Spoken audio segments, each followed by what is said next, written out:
किसी देश को आतंकी हमले का कैसा जवाब देना चाहिए, यह अमित शाह ने राहुल गांधी को समझा दिया, और पाकिस्तान को भी। पाकिस्तान तो शायद डर के मारे समझ जाए, लेकिन राहुल गांधी नहीं रुक रहे भाई। पीएम मोदी से सवाल करने के बाद राहुल गांधी ने फिर विदेश मंत्री एस जयशंकर को निशाने पर लिया। ऐसे टाइम पर जब भारत का अलग अलग डेलीगेशन दुनिया को बता रहा है कि हमने पाकिस्तान को मारा है, आगे और मारेंगे, एस जयशंकर दुनिया में जाकर बता रहे हैं कि हमने मारा है, हम और मारेंगे, राहुल गांधी अपने ही विदेश मंत्री को टारगेट किए जा रहे हैं।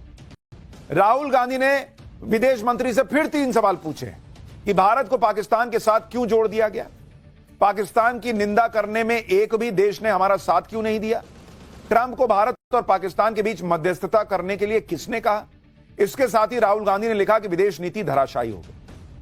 राहुल गांधी के हमले से बीजेपी भी आक्रामक हो गई है। बीजेपी कह रही कि राहुल गांधी तय कर लें कि क्या वो नेता प्रतिपक्ष हैं या पाकिस्तान के निशाने पाकिस्तान है। सुनिए एक बार बीजेपी को, फिर आपको बताता हूं कि कैसे खुद कांग्रेस के नेता भी राहुल गांधी की इस पॉलिटिक्स से खुद को किनारा कर रहे हैं। कांग्रेस के नेताओं के बयान का सहारा लेकर भारत को बदनाम करना पाकिस्तान द्वारा और आपका मौन रहना, यह चिंताजनक है। आप तय कीजिए राहुल गांधी जी, आप किस तरफ हैं? आप भारत के नेता प्रतिपक्ष हैं या पाकिस्तान के निशाने पाकिस्तान हैं?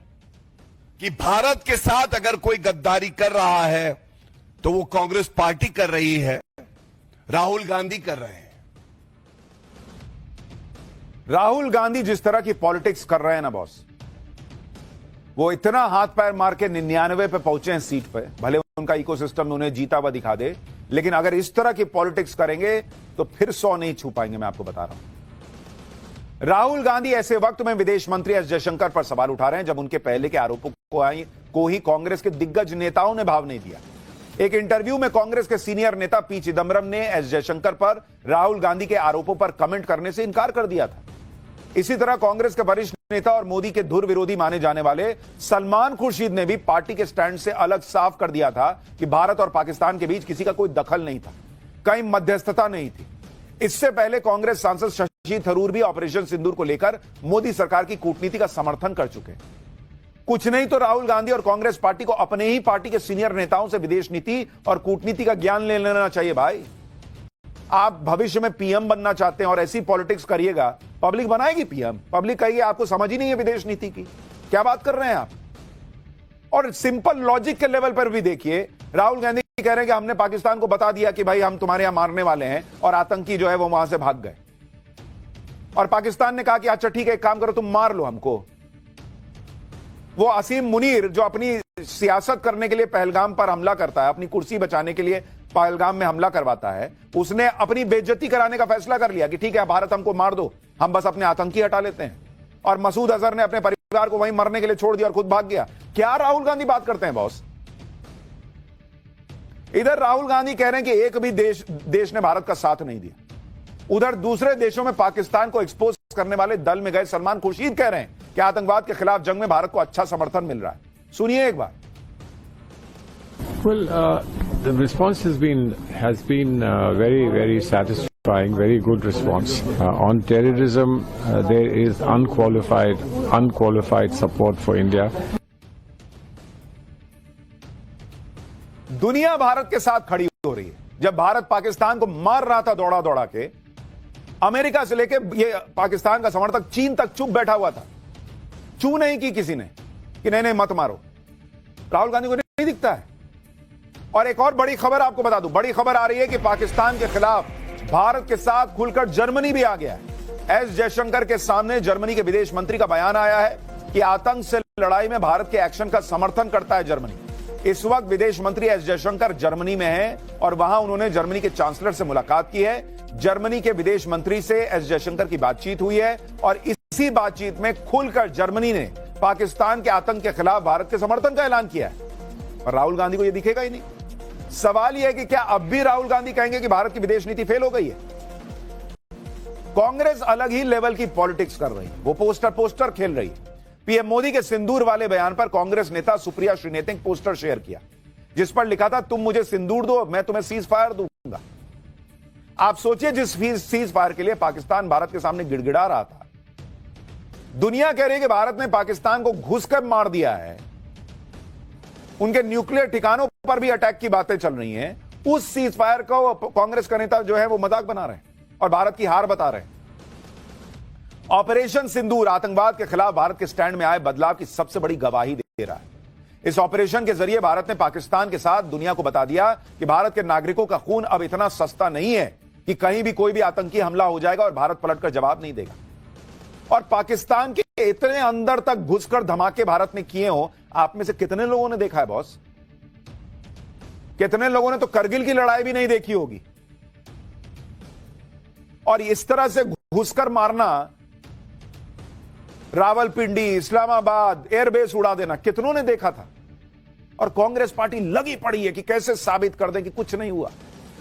इतने बड़े बदलाव के बाद भी राजनीति के चक्कर में इंडी गठबंधन की पार्टियां ऑपरेशन सिंदूर की सफलता को कम करके दिखाने में लगी। आम आदमी पार्टी के संजय सिंह को सुन लीजिए क्या बोल रहे हैं। बहुत पहले एक फिल्म आई थी सौदागर,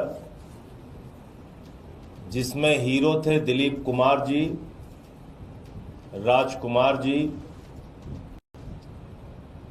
और बड़ी चर्चित फिल्म थी वो। कल एक फिल्म रिलीज हुई है जिसके हीरो भी नरेंद्र मोदी हैं, जिसके विलेन भी नरेंद्र मोदी हैं, जिसके कॉमेडियन भी नरेंद्र मोदी हैं, और उस फिल्म का नाम है सिंदूर के सौदागर। सिंदूर के सौदागर। अभी भी वो खूंखार दरिंदे आतंकवादी जिन्होंने हमारी बहनों के सिंदूर पहलगाम में उजाड़े, वो पकड़े नहीं गए, और आप लाइट कैमरा एक्शन रैली में सभा सिंदूर के सौदागर बन गए। ये फिल्मों की बात कर रहे हैं। इनकी दिल्ली की पॉलिटिकल फिल्म पब्लिक ने ऐसी फ्लॉप की कि केजरीवाल कहां हैं आजकल दिखना बंद हो गए। और यही सब रहा तो फिर पंजाब में भी यही हाल होगा। और ये कह रहे हैं कि आतंकी बचे हुए हैं, तो क्या आपको दिख नहीं रहा कि सेना किस तरह से उनको ढूंढ रही है? आप सेना के उस मेहनत का, उस पराक्रम का मजाक बना रहे हो क्या? और आतंकी क्या एक घर में बैठे हुए लोकेशन देकर और वहां पर सेना नहीं जा रही है क्या? और वो जो बड़े बड़े आतंकी मार दिए गए ऑपरेशन सिंदूर में, वो लश्कर का में जो राइट हैंड लेफ्ट हैंड मार दिए जा रहे हैं, वो इनको दिख नहीं रहा है? ऑपरेशन सिंदूर को लेकर इंडी गठबंधन का ठंडे जोश की वजह तो समझ में आती है, लेकिन अगर आप जनता का जोश देखेंगे तो आपको एहसास होगा कि इस वक्त सेना के साथ साथ जनता का जोश कितना आई है। और इसी से ये लोग जो है अलबल आए हुए हैं। आप बनारस की तस्वीरें देखिए। बनारसी साड़ी पर भारत की सैन्य ताकत को दिखाया गया है। साड़ी पर INS Vikrant, Rafale, BrahMos, S-400 जैसे हथियार दिखाए गए हैं और ये साड़ियां बिक रही हैं भाई। आप सोचिए जनता में ऑपरेशन सिंदूर को लेकर कितना उत्साह और जोश है। इस खास साड़ी को बनारस के कारीगरों ने तैयार किया है। साड़ी तैयार करने वाले कारीगर इसे विंग कमांडर व्योमिका सिंह और कर्नल सोफिया कुरैशी के साथ सेना को समर्पित भी करना चाहते हैं। ऑपरेशन सिंदूर को लेकर सीएम योगी ने भी बड़ी बात कह दी। सीएम योगी ने कहा कि 75 साल का पाकिस्तान बहुत जी लिया, अब उसके पास ज्यादा दिन नहीं बचे। सुनिए योगी क्या संकेत दे रहे हैं। फिर आपको बताता हूं कि पीएम मोदी ने जो टीम विदेश भेजी है, वो जो कर रही है वो भी राहुल गांधी को ही जवाब है। मैं विश्वास के साथ कहता हूं, ये पाकिस्तान को ही ले डूबेगा एक दिन। अब ज्यादा दिन नहीं रहे पाकिस्तान के पास। वैसे भी 75 वर्ष बहुत जी लिया पाकिस्तान, अब उसका समय आ गया है। वो अपने ही कृत्यों से अब अपनी सजा पा रहा है।